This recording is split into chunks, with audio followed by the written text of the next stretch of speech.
Harmelen. Maandag 8 januari 1962. 9:10. In minder dan 10 minuten vindt op deze plaats het meest dodelijke treinongeluk in de geschiedenis van de Nederlandse spoorwegen plaats. Wat gebeurde er?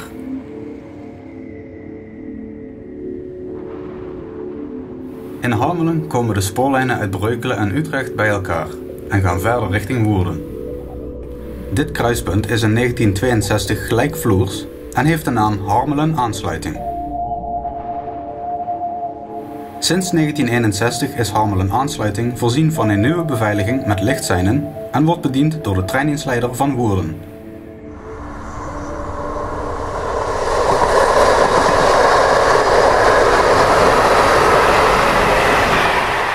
Vele treinen passeren dagelijks Harmelen Aansluiting. Een van die treinen is trein 164, de sneltrein van Leeuwarden naar Rotterdam. De trein is met een paar minuten vertraging aangekomen in Utrecht.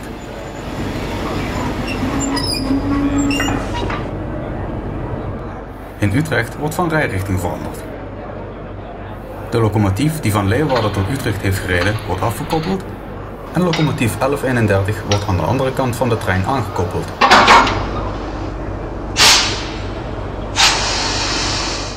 Er wordt een remproef genomen.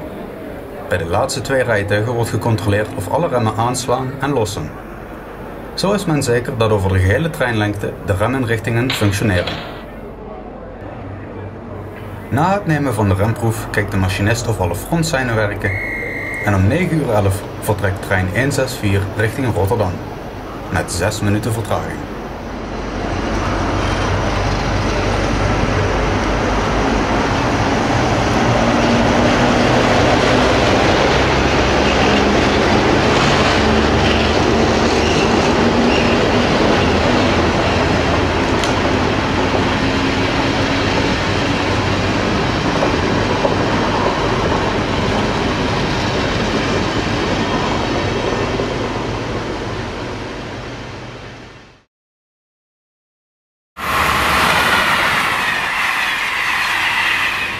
Onderweg probeert de machinist vertraging in te halen, door de maximaal toegelaten snelheid van 125 km per uur te rijden.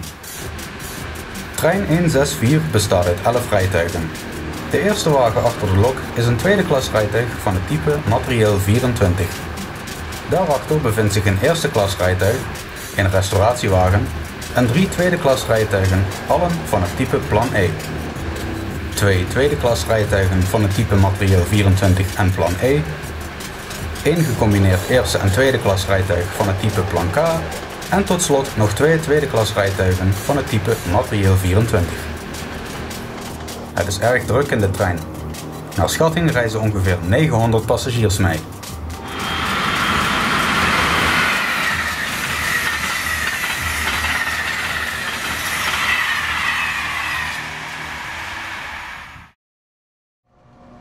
Vanuit Rotterdam is een stoptrein onderweg richting Amsterdam via Gouda, Woerden en Breukelen.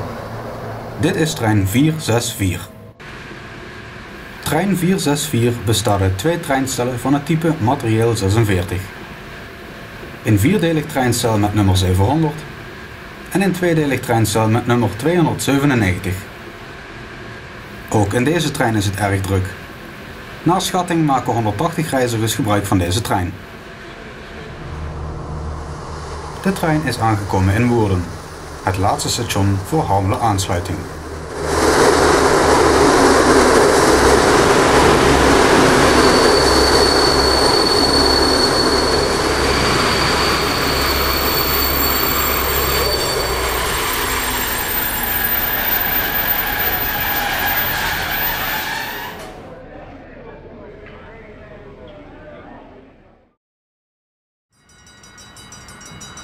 In de normale situatie waar alle treinen op tijd rijden, hoort trein 164 Harmelen Aansluiting te passeren om 9:14.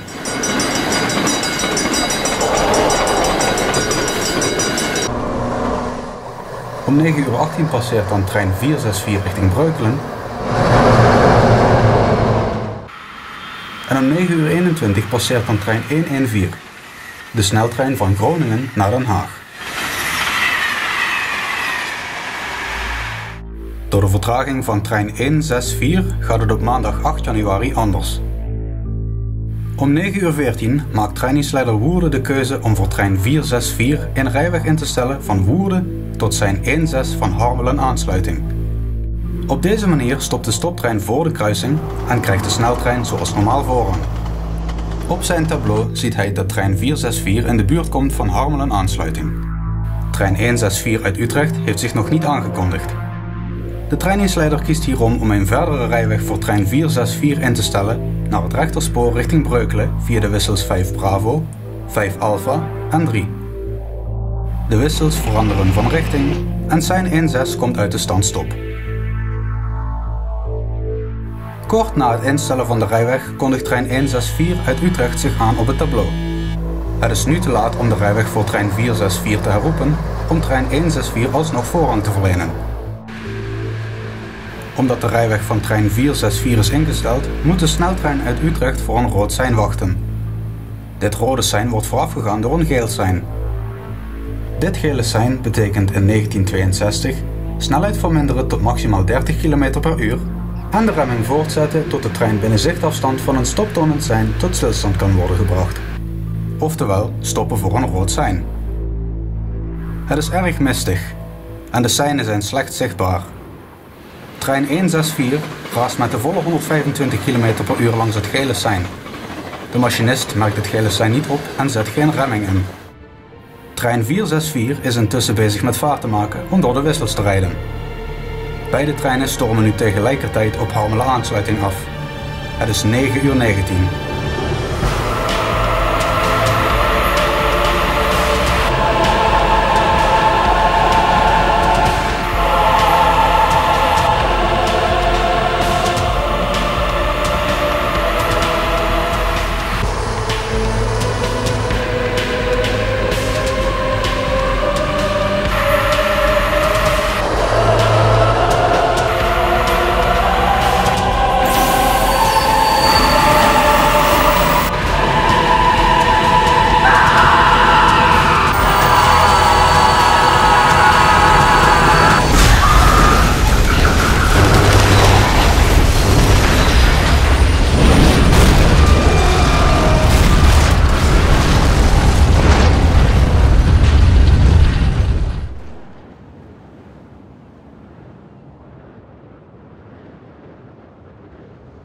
Vanmorgen tegen 9:30 heeft zich een ernstige treinbotsing voorgedaan tussen Harmelen en Woerden.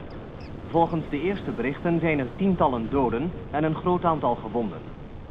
De trein die om 9:05 uit Utrecht was vertrokken naar Rotterdam, kwam in botsing met de trein van 8:44 uit Rotterdam naar Amsterdam.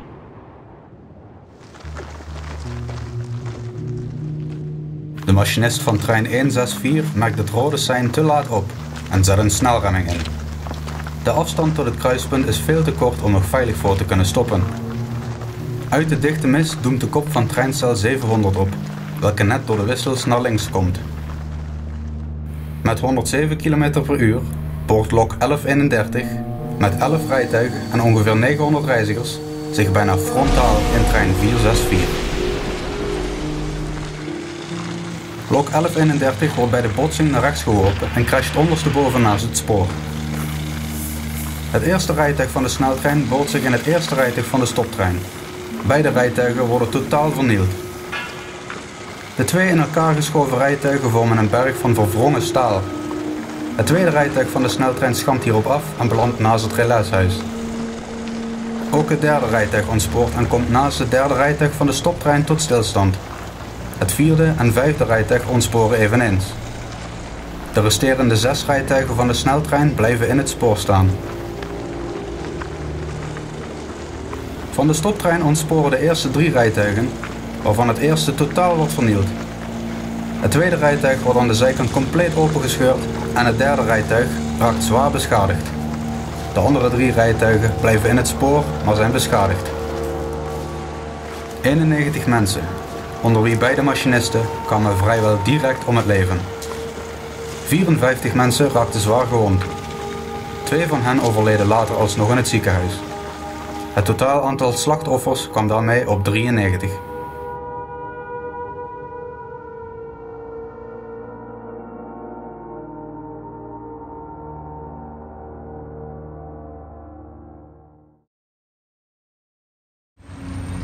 Na het bergen van de slachtoffers werd direct begonnen met herstelwerkzaamheden. Lok 1131 en de eerste 2 rijtuigen van de sneltrein worden afgevoerd voor sloop. Treinstel 297 werd teruggesleept naar Woerden en treinstel 700 werd ter plekke gesloopt. Dankzij de snelle inzet van iedereen kon al na 36 uur het treinverkeer worden hervat.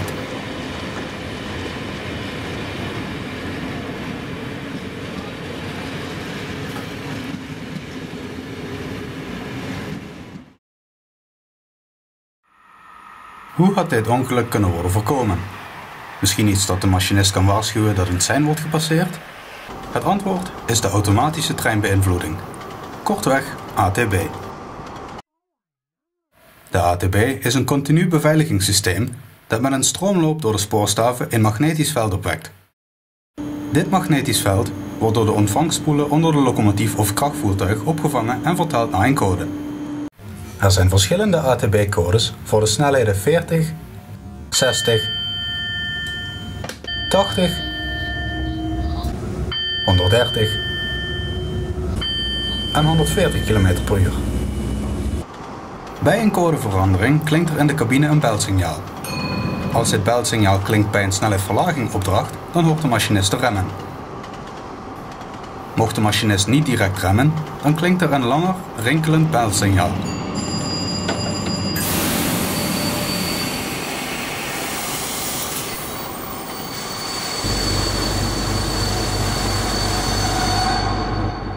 Als de machinist ook hier niet op reageert, wordt automatisch een snelremming ingezet, waarmee de trein tot stilstand komt. Sinds 1953 hebben de Nederlandse spoorwegen proeven gedaan met het continu beveiligingssysteem, maar in 1962 was dit nog niet grootschalig in gebruik. Als lok 1131 was uitgerust met ATB, had de code bij het gele sein gewisseld naar 40 km per uur en had het belsignaal de machinist kunnen waarschuwen dat hij een geel sein passeerde. Zo had, ondanks de dichte mist en het gemiste gele sein, de trein genoeg vaart kunnen verminderen om voor het rode sein te stoppen.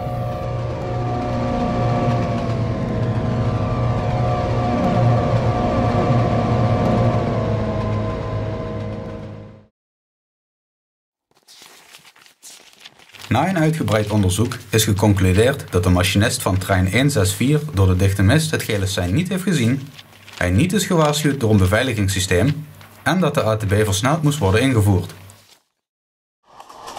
Ook dat duurde nog een hele tijd. Pas 25 jaar na het ongeluk was het grootste deel van het Nederlandse spoorwegnet uitgerust met ATB.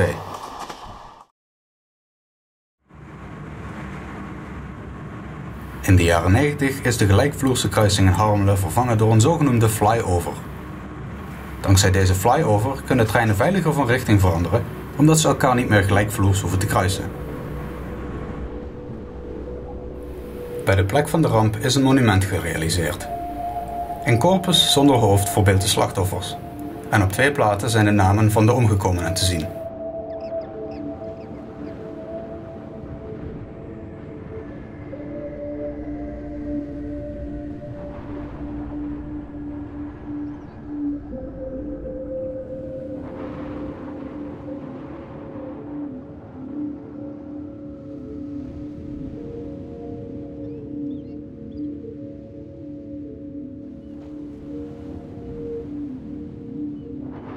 Tussen deze platen is de precieze plek van het ongeluk te zien.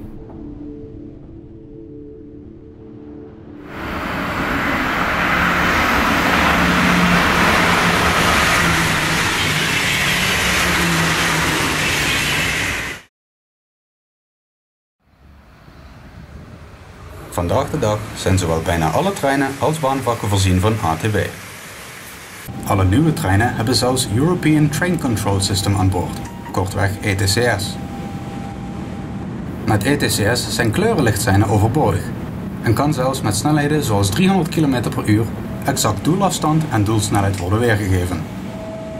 Al deze informatie is nu op een scherm in de cabine te vinden.